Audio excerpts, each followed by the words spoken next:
Oh yeah. So now we're gonna stay in the NBA. We're gonna move on to something a little more interesting. Did I say interesting? I mean, new coach alert. You know what time it is. That's right, folks. The Orlando Magic then funked them a coach. I can't believe it either. And Jamahl Mosely. And the Pelicans, it seems like they went a whole different route as well with their new coach, Willie Green. Both of these gentlemen, long time assistants, finally getting their shot at the big time. Both of them happen to be African American. If people want to know that, that's out there as well. The Magic being a franchise that haven't won much, so Jamahl Mosely, shouts out to you. And then the Pelicans being a team that we didn't talked about a lot on the show. When will they hit their stride with Zion and Brandon Ingram? So with that said, Jay, my question to you is, which team got the better new coach? Is it the Magic or the Pelicans? Oh, it's a bit of a tough one. First, before I even bother with the question, I gotta thank you from the bottom of my heart for telling me the race of the two coaches. You know how much I'm a fan of that. I really like to get in the weeds on race, so thank you. Okay. But if I had to pick, if I had to pick, if I had to pick the better coach, and these are both first-time head coaches, I'm probably going to give Mosley the edge because just of his experience. He got 15 years of NBA coaching experience. He started out with the Nuggets when he was 27 as an assistant, and now at the age of 42, he's been 4 years with the Nuggets, 4 years in Cleveland, and now 7 with Dallas. Had a really good relationship with Luka Doncic. So I lean towards him as opposed to Willie Green. Willie Green, surprisingly, this guy, he only been an assistant for 3 years. Now he did have a 12-year NBA career, and I think we're seeing a trend of more and more players get hired super quick. Almost as soon as you done playing? Okay, come on in, Coach Steve Nash. So we have that going on. Now that's the Jason Kidd, Derek Fisher effect. Jason Kidd, yeah, right. Derek Fisher. I almost forgot about Derek Fisher. Yeah, that Knicks stuff was rough. But but even so, like, even though I think Jamahl Mosely might be that's what I think, he looked like he might be the better coach right now. We don't know. These first time head coaches. But I tell you, man, it's rough because you talk about a rebuild. The first call he should have made after he signed the contract was to a construction crew, because there's a lot to do, man. There's a lot to do. Have you seen this roster? This. Wait. So are you saying he out here handing out hard hats? Can't cross this line without a hard hat. Is that what you're saying? Matter of fact, they should practice with hard hats on. That's what they should do. Get a hard hat, strap it on, and let's go to work, man. There's actually there's some names on this roster, but like, then you look at guys like Otto Porter making like $28 million. And you're like, well, this don't fit at all. They couldn't move. I mean, they can't move this guy. This dude over here with that lemon contract. Gary Harris, he was a throw-in the Aaron Gordon thing. This team traded away Evan Fournier, who I don't even know why I started with him, but him, Vucevic, and Aaron Gordon, 3 of the guys who, have kind of they've been on the Magic for several years. They've been kind of treading water, like they'll make the playoffs in the 7-8 seed and they won't do nothing. But they completely abandoned it. It's probably about time they try to start it up again. But this is gonna be a tough job. Now the good thing about it is the expectations are probably on the floor. So all you gotta do is be able to pick your feet up, and you probably can surpass them. But it is an opportunity, and if you have success down here, you're gonna get a lot of credit because there ain't much going on there right now. I mean, the guy I'm looking at, Terrence Ross. That's kind of, to me, the most guy with some name value. Jonathan They still Isaac. got Markelle Fultz, right? Markelle Fultz, I think he's somewhere on it. Yeah, he's there. He's been kind of looked like he showed some flashes. He looked better than he did in Philly. Mo Bamba is still out here. Cole Anthony, they drafted last year. They got some picks. I reckon. I guess they got some picks. They're gonna have to use these picks. But Willie Green, if you in the Willie Green news, I don't think that's official yet. That just all indications that we're seeing seem to be leading us to Willie Green. If he gets hired, he'll be the third youngest head coach in the league behind OKC's Mark Daigneault and Taylor Jenkins, for what that's worth. But maybe there is something to some youth because they had Zion in his first 2 years. He said, two of the more older coaches in the league, and Alvin Gentry and Stan Van Gundy. Van Gundy and David Griffin, we talked about, they couldn't get it together and see eye to eye. So maybe one thing they was looking at was to get a guy in there younger who can, relate to these young players that they have, particularly Zion, particularly Brandon Ingram. And we know how important that is with the relationship between your star players and your coach. The star players run the NBA. That's how it is. But we just, there's a lot of unknowns. David, I think, as much as Willie Green, there's no doubt, Willie Green got the 2 building blocks. Jamahl Mosely just out here. He looking for blocks, period, to build with. But it's going to be, to me, it's going to be about David Griffin. He's gonna have a big impact on if Willie Green going to be successful or not.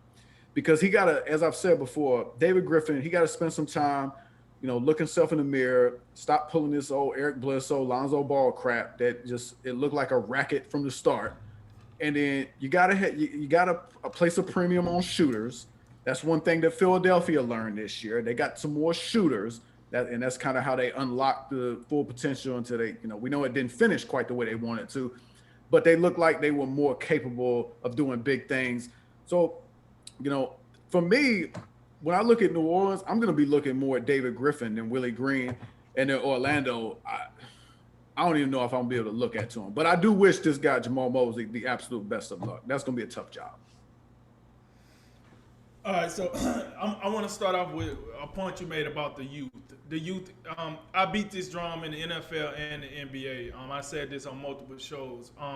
I think it's kind of overrated how teams say, "Oh, you need the seasoned, experienced veteran." I'm not saying that like all of them are overrated, but I think in certain situations, the seasoned veteran coach ain't the answer. And I think in this series, I'm speaking about the Pelicans right now. I think the Pelicans going to get Green is a move I like, a move I would have voted for, a move I would have been for, because sometimes you got to talk these young fellas language. That's just what it is. Like, you come in here with that, I used to coach Dwight Howard, and we made it to the finals. I don't give a rip. I don't give a rip about that. Like, so, did y'all win? No? I don't care. Like, okay, whatever. Then you got, Alvin Gentry. I think Alvin Gentry he's like one of them guys. I don't think he was him or Stan Van Gundy for this fact. I don't think Alvin Gentry was a bad coach, but once again, he's coming here with this dusty resume, and he coming here with these artifacts, and Zion is like, okay, what else you got for me? Brandon Ingram is like, cool. I'm glad to hear that, coach. What else you got for me? So I like that you go with these young guys that can speak the language. And what I mean by speak the language, I'm not saying it's a different language to be said, but they know certain things. Think about these young guys. A lot of them like to play video games. Let me break this down a little bit. A lot of these young fellas like to play video games. Either they play video games, or a lot of them just be in the gym shooting around. You need a coach that can kind of relate to that, to be honest with you. It ain't a lot of sports that got the Nick Sabans out here where the dude like 70 and somehow these 18 and 19-year-olds still love him to death. You ain't got a lot of situations like that, right? That's what makes college a little more unique than the professionals, but that's another topic for another day. But sometimes you got to sit down with these young fellas and, what do you like to do? Like, don't worry about basketball. Let me get to know you, Zion, as the person. Brandon Ingram as the person. Come on down. Let's sit down. Let's talk about it. Then let's get into some hoops. Let's do this. Let's do that. And then the fact of having a younger coach should help with the communication with David Griffin, like you said. You go up there, you say, hey, all right, I sat down with these guys. This is what I think about this guy. This is what I think about this guy. I think if we can make a trade for this, if we can trade this guy for this, that, and third, we might not be like Western Conference Finals contenders, but we'll at least make the playoffs. We'll at least make the play-in tournament. I mean, the ceiling ain't that high right now. Or should I say, the line ain't that high right now. Listen, right now, as a Pelicans fan, you just want to make it the playoffs. You just want to make the playoffs. Can we make the playoffs in the Zion Williamson era? Can we do that? So I think of the two jobs, Willie Green has the better of the job. I do think so. But I'm gonna take Jamahl Mosely for the better coach for the reason that you rolled out. He has an extensive resume. He's been waiting a long time for this opportunity. Now he gets it. Now my problem with him is he going down to Death Valley. That ain't talking LSU.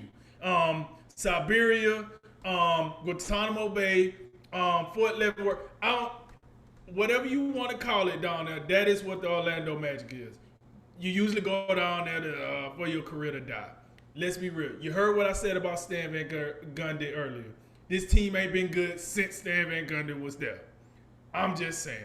Now, Jamahl Mosely, can you go down there and make something shake? Hey, listen, we're going to give you a little salt. We're going to give you a little potato, but we need a full-course meal out of that. You figure it out, because that's what's going to happen here. Now, can he do that? I do think he got some parts on that team. Once again, expectation. That's the word I couldn't get out earlier. The expectation for the Magic ain't that high.